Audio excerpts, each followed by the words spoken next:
Hola, bienvenidos a un nuevo video y ya sabes, Dios quiere lo mejor para ti. Entonces empecemos hoy, vamos a hablar de una ulceración corneal. Una úlcera es una lesión en la córnea y que pues cuando esta se cicatriza va a ser una de las primeras causas de ceguera y visión alterada, ¿no? Podemos dividirlos en dos tipos, unas úlceras corneales infecciosas y unas no infecciosas. Puede ser por una queratitis bacteriana, por hongos, viral o acántamuelo. Queratitis es querato, que es córnea y tipo de inflamación, ¿no? Entonces empezamos con este temita. Bien, vamos a hablar, hemos dicho, de las úlceras corneales infecciosas en este video. Pueden ser bacterianas, por hongos, por virales o por un microorganismo específico, la acántamuelo. Generalmente estas tienen una localización central, son secundarias a un daño epitelial, se puede acompañar de hipopión, que es el acúmulo de secreción o pus en la cámara anterior, uso de lentes de contacto, uso de medicamentos locales y sistémicos. ¿Ok? Bien. Ahora, sigamos, vamos a pasar. Empezamos entonces con las de tipo bacterianas, queratitis bacterianas. Por ejemplo, tenemos la úlcera corneal por el Streptococcus pneumoniae, ¿sí? Se manifiesta 24 a 48 horas tras la inoculación. Es una úlcera gris, bien circunscrita, también la denominaban como úlcera serpentiginosa aguda. Hablamos de esta cuando esta, a medida que avanza, va a producir infiltración y edema. Y la parte que está hacia atrás, la que le sigue, va a empezar a curarse. A esto lo denomina úlcera serpentiginosa aguda. Generalmente las capas superficiales se afectan primero. Va a presentar hipopión. En los raspados que vamos a hacer vamos a tener diplococos gram positivos. El tratamiento, moxifloxacina, datifloxacina o cefaloxina, ¿no? Bien. Ahora otro tipo tenemos la úlcera corneal por Pseudomonas aeruginosa, ¿no? Generalmente al inicio estas tienen un infiltrado gris o amarillo en el sitio de la lesión a nivel del epitelio. Pero ya cuando estas avanzan, pues va a ser un infiltrado de tipo azulado o verdoso, ¿no? La lesión se disemina con rapidez en todas las direcciones y puede afectar toda la córnea. Se acompaña con hipopión. El paciente generalmente está relacionado con el uso de lentes de contacto. Presenta un dolor intenso y, como habíamos dicho, puede convertirse a un exudado azul verdoso. Y en el raspado vamos a encontrar bastoncillos gram negativos. El tratamiento, moxifloxacina, gatifloxacina, ciprofloxacina, tobramicina, gentamicina. Entonces pasemos al otro. Tenemos la úlcera corneal por Moraxella liquefaciens, ¿sí? Esta es una úlcera oval indolora que afecta la parte inferior de la córnea y progresa a la profundidad del estroma en pocos días, ¿no? Por lo común no hay hipopio. Se da más que todo en pacientes inmunodeprimidos. En el raspado vamos a encontrar diplobacilos gram negativos, ¿sí? Tratamiento, moxifloxacina, gatifloxacina y ciprofloxacina. También tenemos la úlcera corneal por estreptococos del grupo A, ¿sí? Estas no tienen muchas características identificables, ¿no? El estroma está infiltrado y edematoso. Va a haber hipopio moderadamente grave. En el raspado vamos a encontrar cocos gram positivos en cadenas. Tratamiento, cefazolina, moxifloxacina y gatifloxacina. Ahora veamos otra de las bacterias que pueden afectar lo que es la córnea, una queratitis, provocar una úlcera. Tenemos la úlcera corneal por Staphylococcus aureus, epidermidis y Streptococcus alfa hemolyticus. Estas úlceras son centrales, ¿sí? Como habíamos dicho al principio, generalmente son a veces son indoloras, muchas veces puede asociarse con hipopión y algunas veces se rodean de infiltración corneal, a veces son superficiales, ¿no? Generalmente son superficiales. Pues se ha visto que se da esto más en sujetos con una nutrición deficiente. Tratamientos, cefazolina, moxifloxacina y gatifloxacina. Ahora vamos a ver acerca de la úlcera corneal por Mycobacterium fortuitum cheloneae inocardia, ¿sí? Generalmente son secundarias a un traumatismo y se asocian a menudo a contacto con tierra. Son indoloras, presentan un lecho ulceroso que tiene por lo común líneas radiales. El hipopio puede estar o no. Tratamiento, amicacina, gatifloxacina. Ok, pasemos a la siguiente. Ahora vamos a entrar a la queratitis por hongos, ¿no? como bien decía en esta parte superior, pues esta solo se veía en la agricultura, pero con la implementación de los medicamentos como los corticoides, el uso de lentes de contacto, las enfermedades inmunosupresoras, ha aumentado su incidencia, ¿no? Estas queratitis por hongos se las describe también como un poco graves, ¿no? Son indoloras, el infiltrado gris con bordes irregulares, hay hipopión, ulceración superficial y lesiones satélites, inflamación notable del globo ocular y puede haber un absceso corneal, ¿no? El tratamiento va a ser dependiendo del microorganismo que esté afectando, ¿no? Generalmente son por cándida, aspergillus, penicillium y la cefalosporio, ¿no? El tratamiento con anfotericina B, voriconazol, posaconazol, natamicina, voriconazol y posaconazol. Y aquí vemos las imágenes, ¿no? Por cada día. Bien, ahora veamos, ahora sí, las queratitis virales. Entre ellas tenemos la queratitis por herpes simple. Esta puede ser de forma primaria y recurrente, ¿no? Después, esta es la causa más común de ulceración y ceguera corneal. Generalmente puede ser por el tipo 1 o por el tipo 2, ¿sí? Después de la infección primaria, los virus establecen latencia en el ganglio del trigémino. En un paciente inmunocompetente, pues la infección ocular es autolimitada, tiende a sanarse, ¿no? En cambio, un paciente inmunosuprimido, pues la evolución es crónica y dañina, ¿no? El diagnóstico, cultivo específico, PCR, también puede ser un diagnóstico clínico viendo las características de esta, ya sean dendríticas y que vamos a ver más adelante, úlceras geográficas, puede haber o no una reducción de la sensación corneal. Bien.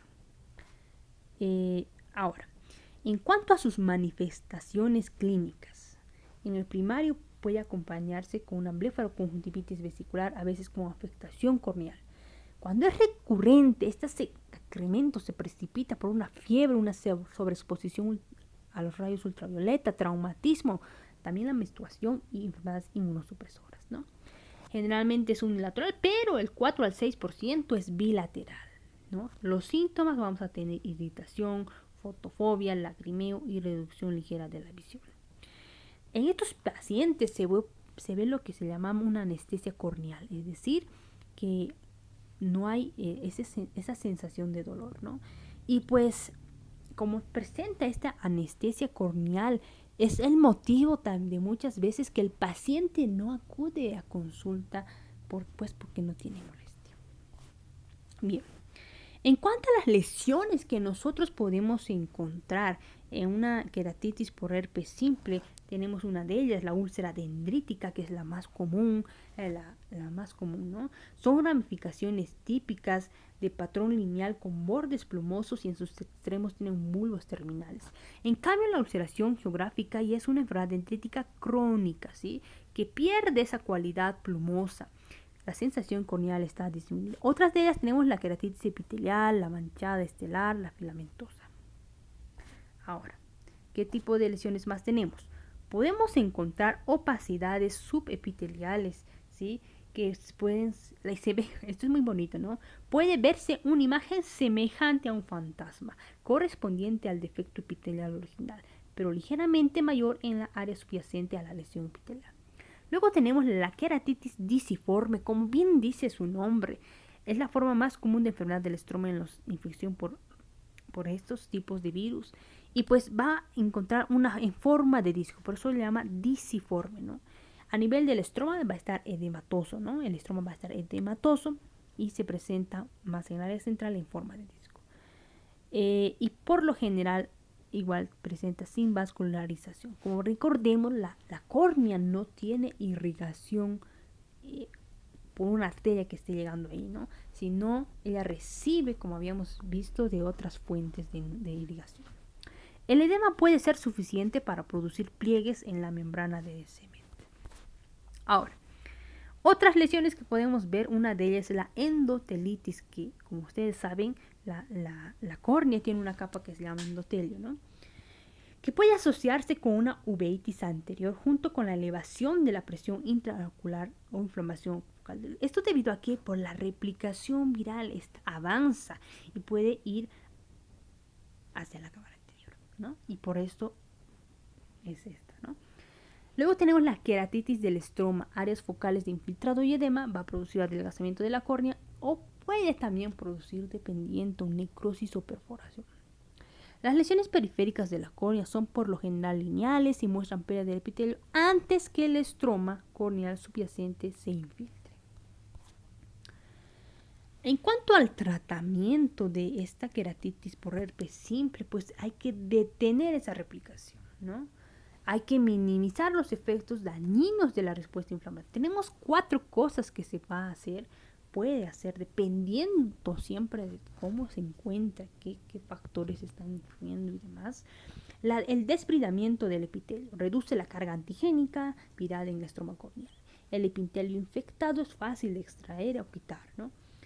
Se usa un aplicador con punta de algodón, un agente mediático y el vendaje compresivo que hay que cambiar constantemente. La terapia farmacológica podemos usar indoxuridina, trifluridina, vidarabina, canciclovir, aciclovir. Antivirales orales como el aciclovir, 400 miligramos 5 veces al día cuando ésta está activa. 800 miligramos 5 veces al día cuando tenemos un paciente con una enfermedad sistémica que es deprimente, ¿no? Inmunosuprimidos. 400 miligramos 2 veces al día indica para hacer una, ¿cómo se dice? Profilaxis, ¿no? Uso de corticoides también tópicos. Bien. Otro tratamiento es el tratamiento quirúrgico, ¿no? Este tratamiento quirúrgico puede ser la queratoplastía de penetración, la cianocrilato, sí, que es un tipo, como se ve aquí, tipo cemento, injertos con parches laminares. También se puede hacer, se tiene que hacer control de los desencadenantes de esta reactivación. 1/3 de los casos ocurre dentro de los 2 años post primer ataque. Por eso hay que identificar y evitar. En fiebre, la aspirina, es de evitar la exposición al sol. Ahora veamos la queratitis viral por varicela zoster, ¿no? Que la primaria es por la varicela y pues la recurrente por herpes zóster. La varicela primaria presenta lesiones corneales raras y benignas como pústulas en párpados y sus bordes. La recurrente es más frecuente y el herpes oftálmico se va a estar relacionado con una queratoveitis. Cuando en niños es menos grave y en adultos mucho más grave, ¿no? Y esto va a depender también de cómo se encuentra nuestro paciente. Altera el estroma y la parte anterior del epitelio de la uvea en su comienzo. Produce lesiones epiteliales manchadas y amorfas. El edema e infiltración celular leve va a haber necrosis y vascularización, esto dependiendo cómo está, ¿no? Tratamiento: aciclovir 800 miligramos, valanciclovir, famciclovir, corticoides tópicos. Este tratamiento se menciona que hay que dar 72 horas después de la que aparece el exantema, ¿no? Ahora veamos la queratitis por acanthamoeba. Es un protozoo que crece en agua contaminada, ¿no? Generalmente se ha visto más frecuente con uso de lentes de contacto y en personas que no usan estos lentes de contacto se ha visto por agua o tierras contaminadas. Los síntomas, el dolor va a depender de cuán afectado esté la córnea, ¿no? Si es superficial o profunda. Se va a presentar una coloración roja, fotofobia. Los signos: ulceración indolora, anillo estromático e infiltrados perineurales. El tratamiento y el diagnóstico se puede usar con cultivo de raspado corneal, biopsia, citología de impresión, microscopía confocal, cultivo de lentes de contacto, ¿no? Si en caso sospechamos de un uso de lentes de contacto que puede hacer. El tratamiento: desbridamiento del epitelio, se puede usar isetionato de propanamida 1%, polihexametileno, biguanida, neomicina fortificada, corticosteroides está prohibido, queratoplastia. El diagnóstico diferencial hay que hacer con una queratitis herpética, queratitis por hongos, micobacterias, nocardia. Exactamente. En el próximo video vamos a hablar de las úlceras corneales no infecciosas, ¿sí? Y bueno, pues hay que mandar saludos, mandamos saludos a Lidia Paco, a Cristian 8, o 8 sí, a Claria Reyes y a Paul QS. Nos vemos en un próximo video y ya sabes, Dios quiere lo mejor para ti. Hasta pronto.